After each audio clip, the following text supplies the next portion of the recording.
Top 10 Worst Living Dictators. This is a list of the most evil currently reigning dictators in the world. It is amazing that these people continue to rule while we busy ourselves fighting in places that are ruled by far less dangerous men. 10. Kim Jong-il, North Korea, in power 1994 to 2011. Kim Jong-il died in 2011 and was succeeded by his son Kim Jong-un.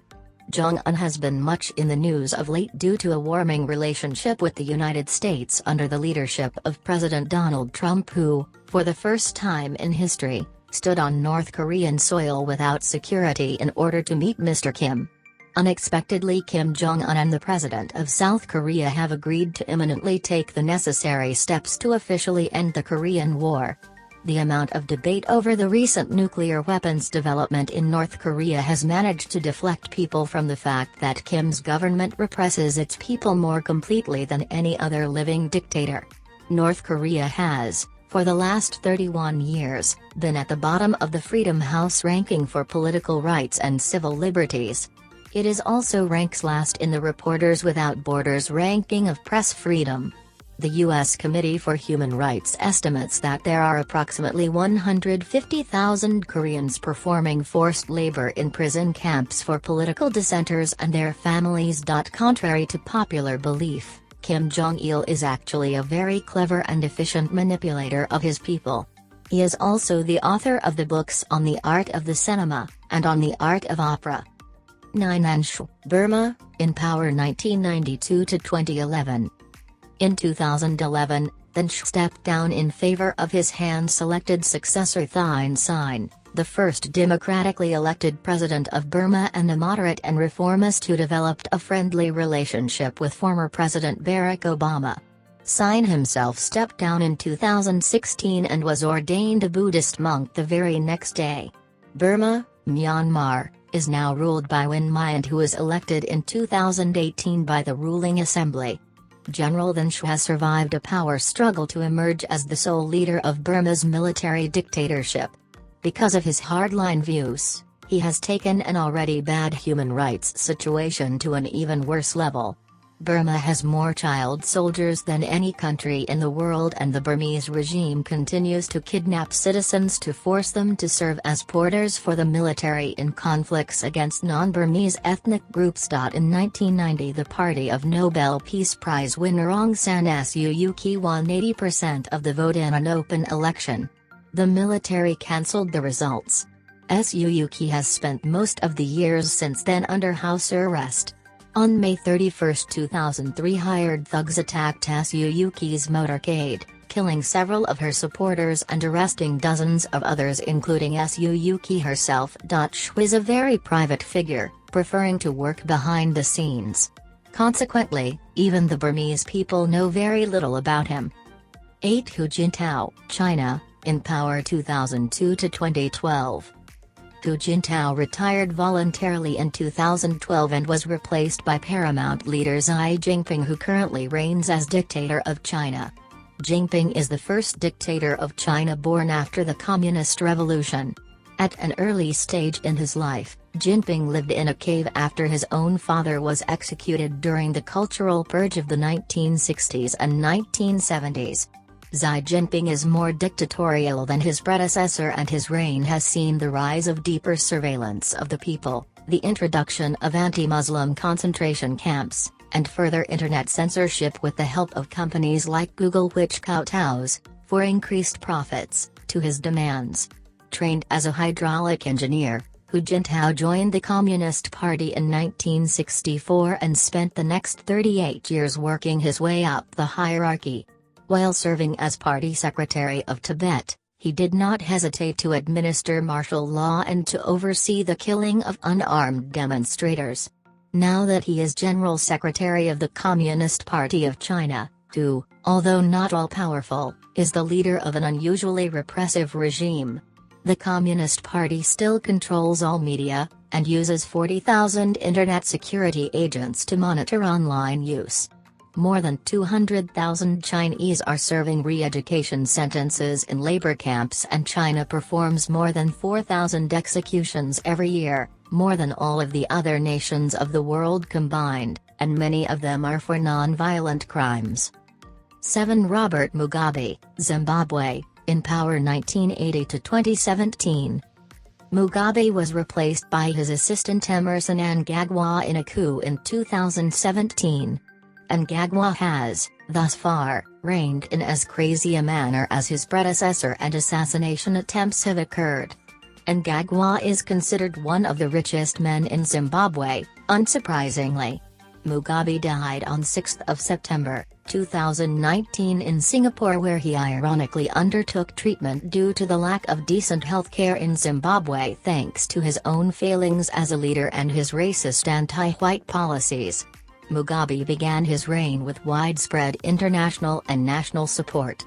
After leading a successful anti-colonial war of liberation, he was elected independent Zimbabwe's first president. But over the years he has displayed increasingly dictatorial tendencies. According to Amnesty International, in 2002 alone, Mugabe's government killed or tortured 70,000 people. Unemployment is above 70% and inflation 500%. Mugabe has been accused of blocking the delivery of food aid to groups and areas that support the main opposition party. He has continued to hold elections, but has restricted the opposition's ability to campaign and has shut down media that do not support him. When opposition leader Morgan Tsvangirai won 42% of the vote, Mugabe had him arrested and charged with treason. Mugabe has also confiscated farms owned by white people and turned them over to his supporters. 6. Crown Prince Abdullah, Saudi Arabia, in power 1995 to 2015. Crown Prince Abdullah died in 2015 and was succeeded by his brother King Salman. Both are sons of Ibn Saud, the founder of modern Saudi Arabia, who created the nation through conquest in 1932. Under King Salman, some modernization has taken place, with women now being allowed to drive cars. Crown Prince Abdullah has been the acting leader of Saudi Arabia since his half-brother, King Fahd, suffered a stroke in 1995. Saudi Arabia is one of the only nations that holds no elections whatsoever. The royal family has promised municipal elections soon but has not announced whether women will be allowed to vote. In fact, it is forbidden for unrelated Saudis of the opposite sex to appear in public together, even inside a taxi. Women are not allowed to testify on their own behalf in divorce proceedings and, in all court cases, the testimony of a man is equal to that of two women. According to the U.S. State Department, Saudi Arabia continues to engage in arbitrary arrest and torture. During a human rights conference in 1995, Saudi authorities arrested non-violent protesters who were calling for freedom of expression. Some were later flogged, the usual punishment for alleged political and religious offenses. In a very unusual show of power, the religious forbade children from playing with Barbie dolls, which they dubbed Jewish dolls that are symbols of decadence of the perverted West. 5. Teodoro Obiang Nema, Equatorial Guinea, in power since 1979. This small West African nation, population 500,000, was a forgotten dictatorship until major reserves of oil were found in 1995. Since then, U.S. oil companies have poured billions of dollars into the country. Although the per capita annual income is $4,472, 60% of Equatoguineans live on less than $1 a day. The bulk of the oil income goes directly to President Obiang, who has declared that there is no poverty in Guinea, rather that the people are used to living in a different way.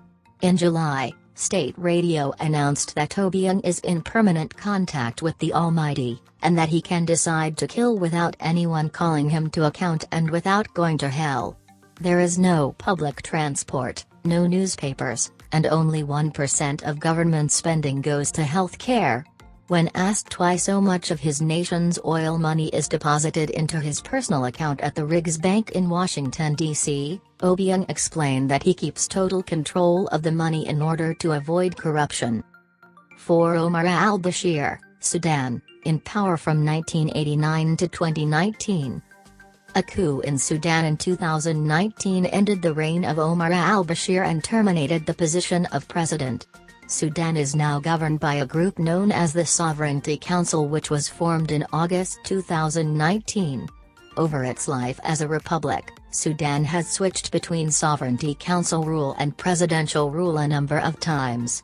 Sudan, the largest country in Africa, is in the midst of a complex 20-year civil war that has claimed the lives of 2 million and uprooted another 4 million. Al-Bashir seized power in a military coup and immediately suspended the constitution, abolished the legislature, and banned political parties and unions. He has tried to negotiate a peace agreement with the main rebel group, but he insists that the nation be ruled according to Islamic Sharia law, even in southern Sudan, where the people are Christian and animist. His army has routinely bombed civilians and tortured and massacred non-Arabs, particularly in the oil-producing areas in the south. He has a long history of providing sanctuary for a wide range of terrorists, only to turn against them. He turned over the notorious Carlos the Jackal to France in exchange for financial and military aid and, in 1996, he tried unsuccessfully to sell Osama bin Laden to the U.S. government. 3. Sapar Muradnizov, Turkmenistan, in power 1990 to 2006. Nizov died in 2006 and was succeeded by Gurbanguly Berdimuhamedow, who won an election with just under 90% of the vote. He, like his predecessor, has a cult of personality developing around him. Since taking charge of this former Soviet republic in Central Asia, Nizov has developed the world's most extreme personality cult, challenged only by that of Kim Jong-il.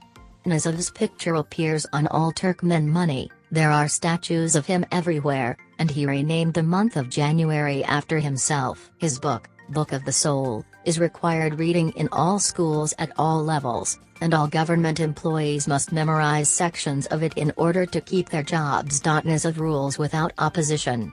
As he put it, there are no opposition parties, so how can we grant them freedom? In recent years, Nizov has cracked down on religious and ethnic minorities, including Russians, and has refused to grant exit visas for families for women under the age of 35. He has imprisoned political dissidents and subjected them to Stalinist-style show trials and public confessions. The Turkmen constitution requires retirement at the age of 70, but Nizov has ensured his own rule by creating a 2,507-member People's Council which unanimously elected him lifetime chairman. 2. Fidel Castro, Cuba, in power 1959 to 2016. Fidel Castro died in 2016.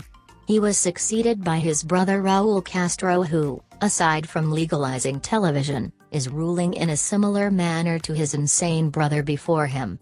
Isn't it funny how often the people's governmental form of communism becomes a monarchy? The longest reigning dictator, Castro took advantage of the world's preoccupation with the Iraq War in March and April of 2003 to carry out his biggest roundup of nonviolent dissidents in more than a decade. He arrested 75 human rights activists, journalists, and academics, and sent them to jail for an average of 19 years. Cuba remains a one-party state with all of the power in the hands of Castro. The courts are controlled by the executive branch, in other words, Castro. He traditionally blames all of his country's problems on the USA. 1. King Mswati III, Swaziland, in power since 1986. Swaziland, population 1.2 million, is the last remaining absolute monarchy in Africa. Mswati III ascended to the throne when he turned 18, 4 years after the death of his father. Because he had been educated in England, it was thought that he would modernize his kingdom. However, he has shown a liking for certain Swazi traditions. On September 15, 2002, he watched thousands of girls and young women dance bare-breasted in the annual Reed dance and then chose one of be his 10th wife. His father had 100 wives. The girl's mother filed a lawsuit against the king, charging him with abducting her daughter. Mswati, who rules by decree, then announced that the Swazi courts were forbidden from issuing rulings that limited the king's power. In an attempt to appease international opinion, Mswati approved the drafting of a new constitution to replace the one that his father had suspended 30 years earlier. However, the new constitution bans political parties, allows the death penalty for any criminal offense, and provides for the reintroduction of debtors' prisons.